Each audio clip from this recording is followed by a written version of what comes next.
Hello दोस्तों, नमस्कार। SM किसी चैनल में मैं आप सब लोगों का दिल से बहुत बहुत स्वागत करता हूं। दोस्तों, इस वीडियो में हम लोग कवर करने वाले लगभग 7 से 8 इंपॉर्टेंट स्टॉक्स।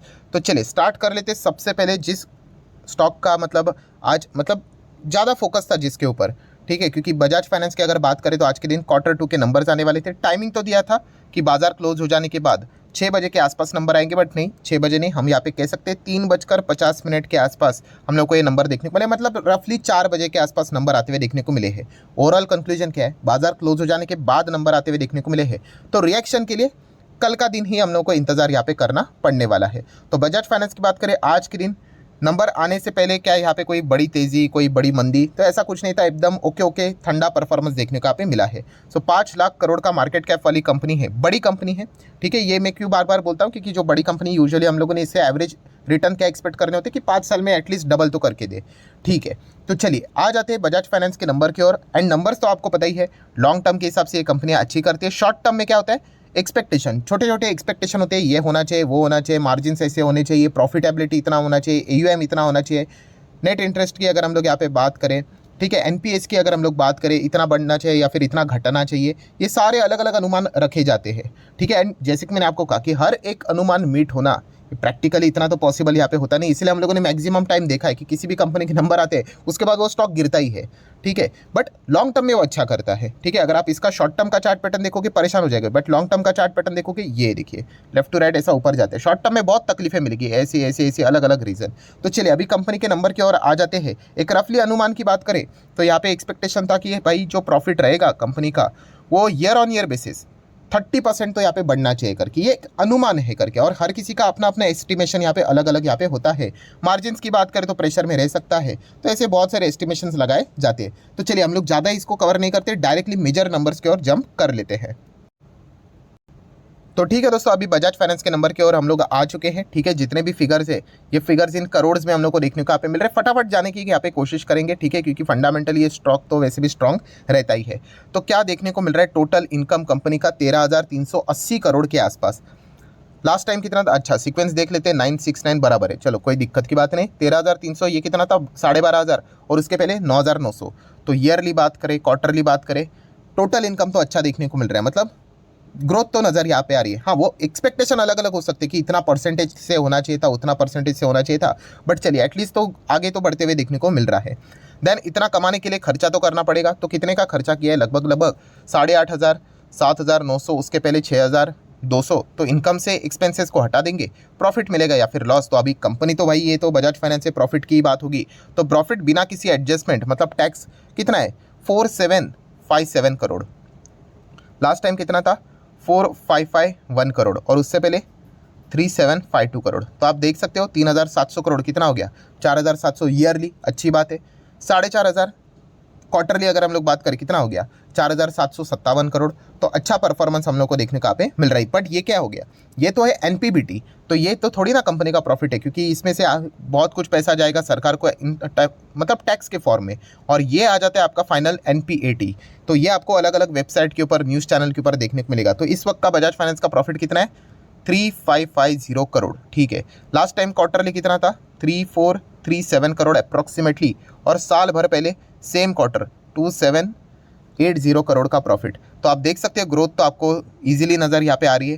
2,780 से कितना हो गया, 3,550, और 3,437 से कितना हो गया, 3,550। तो लॉन्ग टर्म वालों को देखा गया तो ज़्यादा कोई चिंता करने की बात नहीं होगी, उन शायद से वो तो यहाँ पे ऐसे नंबर्स को देखकर खुशी होंगे। हाँ, बट जो शॉर्ट टर्म वाले होते हैं, ठीक है, ये जो अनुमान का खेल खेला जाता है, तो उसमें कितना एक्सपेक्टेशन किया गया था, 30%। सो ये 2,780 हम लोग को देखने को मिल रहा है ना, इसमें आप 30% जोड़ लो, प्लस 30% कर लो, तो एक कितना फिगर आता है। तो चलिए उसको भी कैलकुलेट करके देख लेते हैं। तो चलिए कैलकुलेटर ओपन किया, 2,780 प्लस 30%, ओके, तो कितना आ रहा है, 3,614। मतलब 3,600 के ऊपर का यहाँ पे नेट प्रॉफिट एक्सपेक्टेड था ईयरली। अगर हम लोग बात करें, ये कोई मैं अपने मन से बात नहीं कर रहा हूँ, ये देखिए प्रॉफिट में grow 30% year on year basis, 3,614। और अभी हमारे सामने कितना है, आप चेक कर सकते हैं, एक्सपेक्टेशन था 3614 और यहाँ पे कितना है 3550। सो अनुमान के हिसाब से क्या नज़र आ रहा है, प्रॉफिट थोड़ा सा कम नज़र यहाँ पे आ रहा है, बट इसका अर्थ ये नहीं होता कि कंपनी खराब है करके, ये सारी चीज़ें प्लस माइनस यहाँ पे चलती रहती है, ठीक है। बट हाँ, ये हम कह सकते हैं कि प्रॉफिटेबिलिटी थोड़ा सा हम लोग को एक अनुमान के हिसाब से डाउन नज़र यहाँ पे आ रही है। ईपीएस की बात करें तो वही नज़र आएगा, मतलब जैसे प्रॉफिट था वैसे ही हम लोग को ईपीएस भी देखने को मिल जाता है। तो कितना है 58.67, 56.83, 46। सो 46 का कितना हो गया 58 हो गया, 56 का कितना हो गया 58 हो गया। ऑब्वियसली हम यहाँ पे कह सकते हैं क्वार्टरली ईयरली जो परफॉर्मेंस है वो भी हम लोग को अच्छा ही देखने को यहाँ पे मिल रहा है। अगर हम लोग लॉन्ग टर्म की बात करें तो अभी इतना ही देखकर काम नहीं चलता है, ये तो फाइनेंस वाली कंपनी है, तो और भी अलग अलग चीज़ें पैरामीटर्स हम लोग को देखने को होती है, तो उसको भी हम लोग यहाँ पे चेक कर लेते हैं। तो आप यहाँ पे देख सकते हैं कंपनी के कुछ हाईलाइट्स होते हैं। तो ये तो हम लोगों ने ऑलरेडी यहाँ पे देखा था, कंपनी का जो ट्रेलर रहता है उससे हम लोग को अंदाज़ा आ जाता है कि कंपनी का जो लोन बुक है उसमें हम लोग को 26% की ग्रोथ देखने को मिल रही है। मैं अगेन कह रहा हूँ दोस्तों, इनमें ग्रोथ रहेगी, सिर्फ अनुमान का खेल है। अभी अनुमान बोलेंगे नहीं हमें तो 27% चाहिए था, तो उस हिसाब से बोलेंगे खराब है, क्यों, क्योंकि 26 नज़र आ रहा है। तो ये ऐसा ही होता है बड़े कंपनीज के साथ, फिर वो कोई भी कंपनी हो। नेक्स्ट अगर हम लोग बात करेंगे दोस्तों, तो कस्टमर फ्रेंचाइजी की अगर बात करें तो वहाँ पे भी अच्छा खासा ग्रोथ नज़र आ रहा है 22% के आसपास। AUM की अगर हम लोग बात करें 33% की जंप यहाँ पे नज़र आ रही है।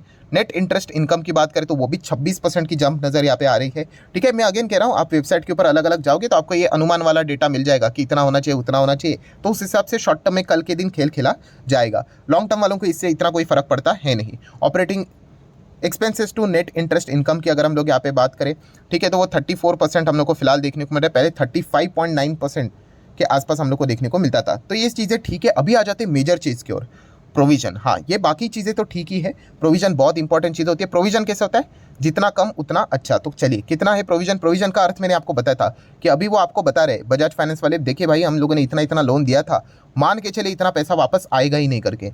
तो इस वक्त कितना वो बोल रहे हैं 1077 करोड़, इतना पैसा नहीं आएगा करके।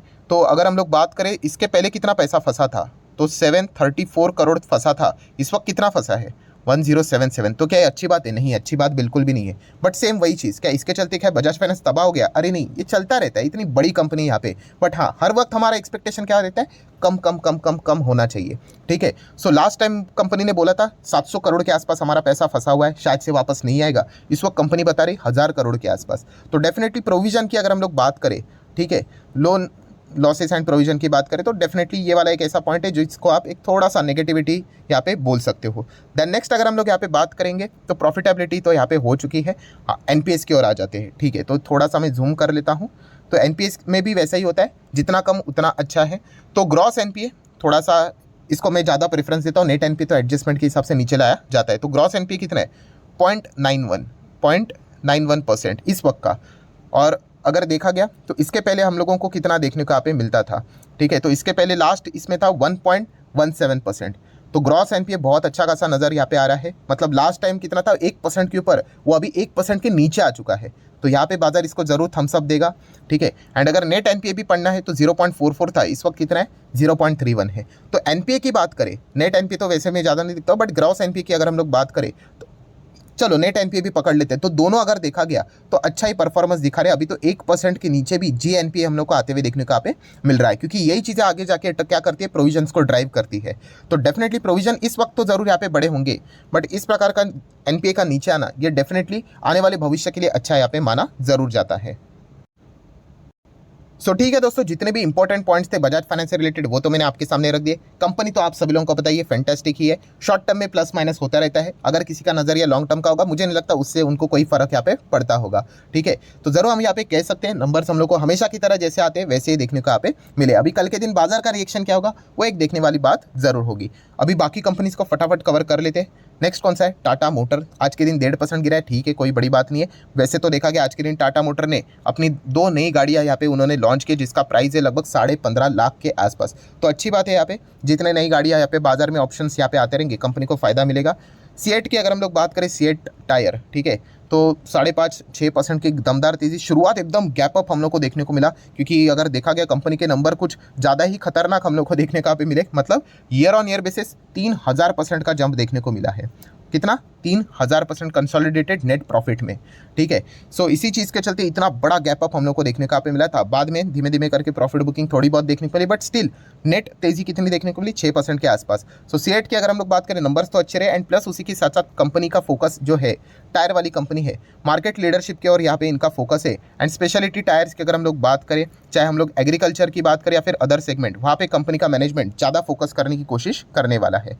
नेक्स्ट अगर हम लोग बात करेंगे दोस्तों, तो आज के दिन देखिए प्राइम मिनिस्टर जी का तो कहीं ना कहीं तो हम लोग को दौरा देखने को मिल जाता है, कहीं ना कहीं तो उनका प्रोग्राम चालू ही रहता है।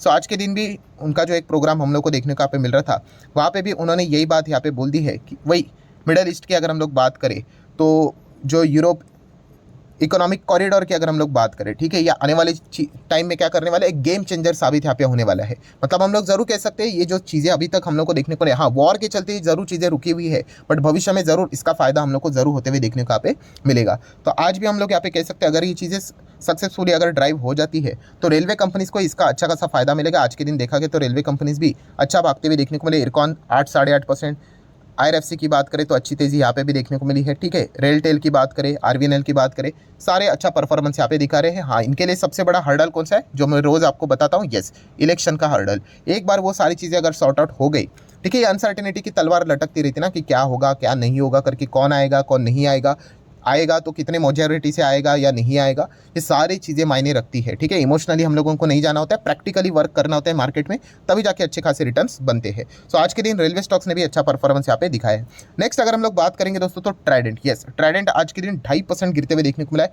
कोई बड़ी बात नहीं, इसके पहले भी हम लोगों ने बहुत बार गिरावट देखी है, बट यस जिस प्रकार से गिरा है वो बड़ी बात जरूर बन जाती है। आप देख सकते हो एकदम अचानक से शार्प लाल कैंडलस्टिक्स हम लोग को ऐसे ऐसे बनते हुए देखने को मिले, और इसके पीछे का रीज़न है दोस्तों, यस, इनकम टैक्स डिपार्टमेंट की जो रेड है वो ट्राइडेंट ग्रुप के अलग अलग जो लोकेशन है वहाँ पे हम लोग को देखने को यहाँ पे मिल रही है। अगर हम लोग यहाँ पे बात करें तो पंजाब की बात करें, एनसीआर की बात करें, वहाँ पे फिलहाल हम लोग को ये सारी चीज़ें होती हुई देखने को मिल रही है। आप यहाँ पे देख सकते हैं एएनआई की जो रिपोर्ट है, उन्होंने बताया कि सर्चेस यहाँ पे जारी है करके इन्वेस्टिगेशन हम लोग को देखने को मिल रही है। सो रीज़न क्या, ऑब्वियसली इनकम टैक्स डिपार्टमेंट क्यों आता है, फाइनेंशियल इरेगुलरिटीज से रिलेटेड उनको कोई डाउट होगा तो पोटेंशियली ये बातें यहाँ पे की जा रही है। तो इससे रिलेटेड क्या अभी आउटकम निकल कर आएगा वो देखने वाली बात यहाँ पे ज़रूर होगी। तो इसी चीज़ के चलते जैसे ये खबर हम लोग को देखने को मिली, तो वैसे ही इस स्टॉक में हम लोग को ड्यूरिंग द मार्केट बड़ी गिरावट देखने को यहाँ पे मिली है। तो अभी आगे क्या होता है, क्या अपडेट निकल कर आता है, वो टैक्स डिपार्टमेंट की ओर से देखने वाली बात यहाँ पे बनती है। तो ठीक है दोस्तों, आशा करता हूँ जितने भी इंपॉर्टेंट पॉइंट्स थे वो सारे यहाँ पे मैंने कवर कर लिए। तो वीडियो अच्छा लगे तो चाहो तो आप इसको लाइक एंड शेयर भी कर सकते हो। So that's it, thank you very much दोस्तों, we will be meeting our next video, तब तक के लिए बाय बाय।